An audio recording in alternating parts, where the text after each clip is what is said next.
This video is about how to flush out your Twin Temp Junior or Twin Temp 2. I'm making two versions of this video. This is the long version for if it's your first time doing this. So let's get started. I would allow at least 3 hours for this job with a little buffer. The steps in this video are based on the procedure in the PrecisionTemp manual for the Twin Temp 2 and Twin Temp Junior. The only difference is with the Twin Temp 2, you will have a zone 2 to flush out as well. You might screenshot this frame if you want a copy for yourself. In advance, order your hydronic fluid. It's a good idea to check your radiator cap before you get started. That way, if there's any issues with it, like mine, it's all cracked and disgusting, you can order a new one. It's just a simple 7 PSI radiator cap. This one came from Amazon. Some auto parts stores carry them as well. The day before the project, I recommend putting a few squirts of penetrating oil around the drain plug. The night before you plan to do this flush and fill project, turn off your water heater so it cools completely by morning. Have a few buckets that will fit under your rig. The tools you're going to need for this project are a vice grip, Phillips and flathead, an S2. If you don't know what that is, if you have an RV, it's highly beneficial to have one. A pair of safety goggles and a cup. And I purchased this transfer pump for this project, but I ended up not using it. The glass just was easier. If you're doing this project alone, this would be a good option, but I highly recommend having someone assist you with this project. You're also going to need a 7/8 inch deep socket with the driver. I highly recommend getting a Shark Bite 1/2 inch clip. This helps you disconnect them. You'll want an air compressor with an attachment that fits snugly into the hose end. You're also going to need a small wide mouth funnel.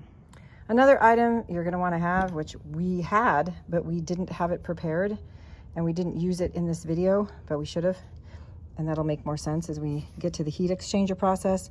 You'll want a water bandit and a 4-foot hose or longer, so you can safely and cleanly get the water out of the heat exchanger as you're flushing it. Here's some important steps to take before you drain the tank. Unplug the 110 power supply. Turn off your main propane tank supply. If you have one of these dividers, you'll want to remove that, usually with just a few screws. Will give you space to work. I marked with a marker winter and summer mode just to help me remember, but you'll want to make sure and put your Twin Temp in winter mode by moving this lever parallel with the unit. Remove the front cover of your Twin Temp. You may have to remove a few screws if you have them installed. Carefully disconnect this clip with the orange wire. Remove the cover to the radiator cap, and making sure it's cool, go ahead and remove your radiator cap and inspect it for any wear and tear. It's easily replaceable. As I mentioned earlier, it's a standard 7 PSI radiator cap. You can usually get it at auto parts store or Amazon.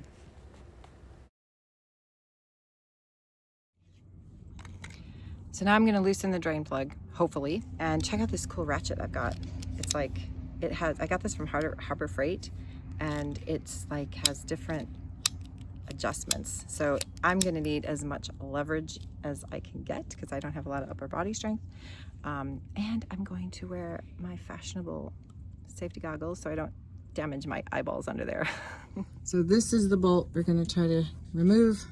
I put some penetrating oil on it yesterday.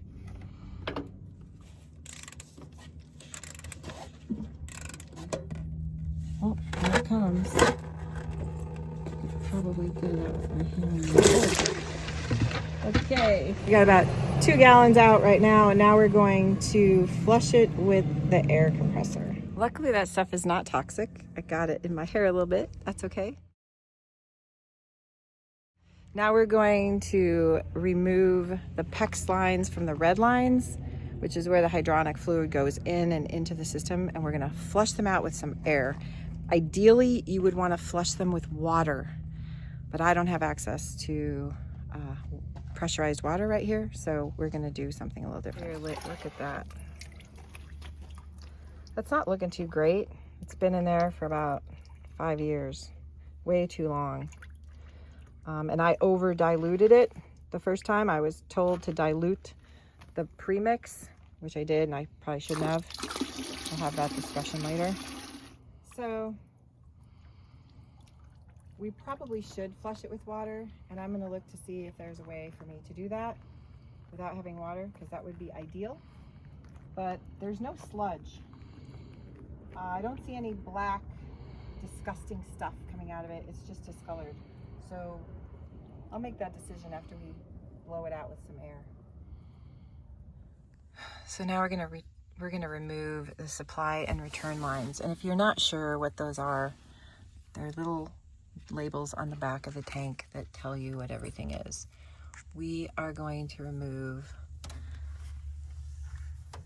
this red one and this red one, and then we're gonna flush it out with air. I recommend you do it with water if you find any sludge in your tank. So now we're gonna remove this red PEX pipe, which is the return for zone 1. Let's see how we can do this. Apparently, according to the directions, you stick it on the pipe. You use this little dealy dad to push down and then pull, you push down on the little orange thing and you pull out the pipe.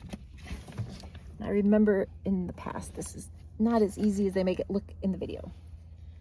This turned out to be really difficult. I couldn't do it myself. I had a friend help me. I held the shark bite tool down firmly, and my friend pulled the red pipe up and out, and we finally got it done. So that's what I recommend you do. Place a shallow container under the hose to catch the hydronic fluid that will be pouring out shortly. Then remove the supply line the same way. Hydronic fluid is likely to come out of the tubing when you remove it, so have another small container ready to catch it. Our next step is to flush the return and supply lines with air. We're going to keep a bucket over this one and put air in that one, and then swap it.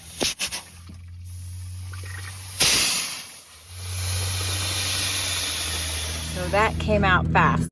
Be prepared with a big enough bucket.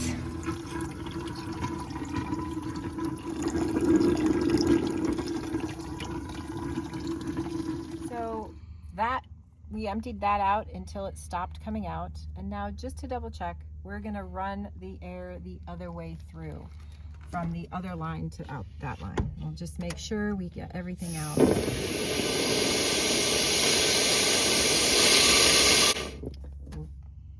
I think that's pretty empty. So this step is completed. Confirm that your overflow tank has also been emptied. If it hasn't been, remove it, empty it, and replace it. Next, we're going to flush out the heat exchanger. Replace the PEX to the return, fill the tank with water, turn on the pump, and water will flow out the supply line valve. Okay, now we're going to reinsert the return line PEX shark bite.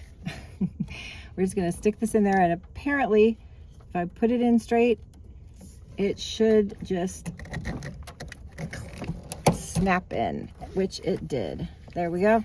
That one's done. I'm going to put a bit of Teflon tape on here because there was some on there before. we go. Now replace the drain plug, being careful not to cross thread it. I forgot to wear my eye protection and debris from the bottom of the coach fell in my eye, so please remember to wear them. The benefit of having a helper. Whee! Now we're gonna pour water into the tank because we're gonna clean out the heat exchanger. It should take about 2.5 gallons. So there's 2 gallons of water in the tank, but the cap does not need to be on for this process. I've got a bowl. This is the part of the video where the water bandit comes in. Don't use the bowl. So you'll be able to slip this over that valve where you see the water coming out in the next video. I'm gonna show you the video of what we did do and it'll make more sense. And I'm gonna flick this switch. No power to this thing, mind you. No propane is connected, no power. But this switch, when I push it, should start the heat exchanger pump, which is in here somewhere. See what happens. Oh. Oh boy. So this is the contraption I came up with, which was horrible and not adequate. Whoa. Oh, whoa.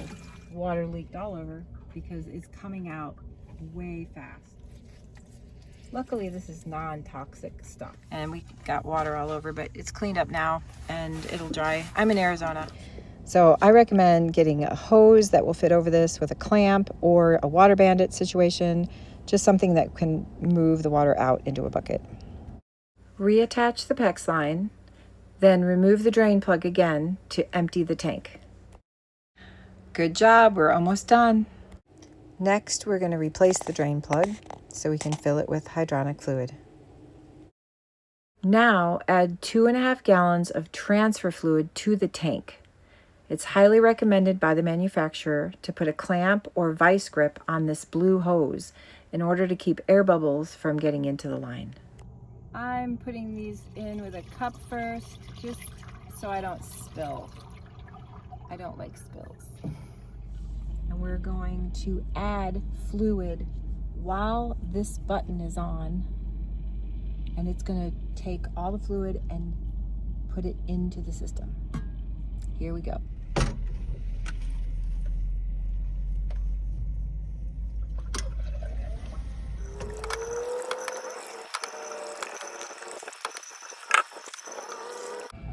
I was supposed to do this until the tank is full.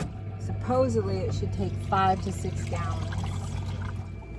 Take a peek in there. Oh, there it is. It's about 1 inch from the top, which is perfect. Now it says once that happens, you leave the tank run for 10 more minutes. Now we want to remove that vice grip. Please do not forget to remove the vice grip. Now just top it off. Now it is full. So turn off the pump, replace the cap, and now we're going to fill up the overflow. Slightly over the fill line, but I think that's okay.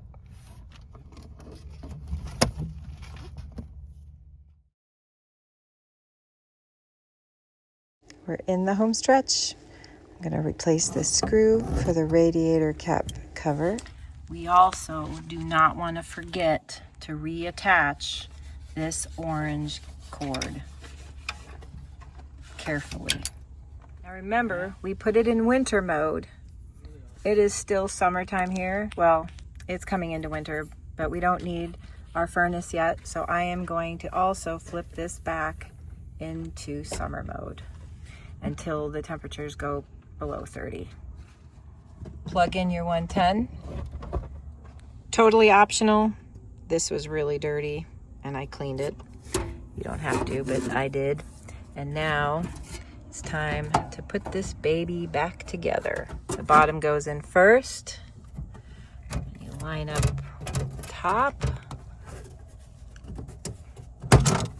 Really hard to do one-handed. And then up. And then it's got a couple screw holes where you can screw it in. I just screw in one. And if you have one of these dividers, now is the time to reattach that. And don't forget to turn on your propane. And now you can turn on your water heater. And then check your hot water.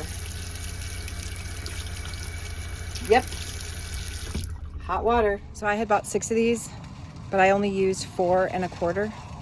So I'll keep this one for top-ups. I hope you found this video helpful. If you did, leave a comment and let me know.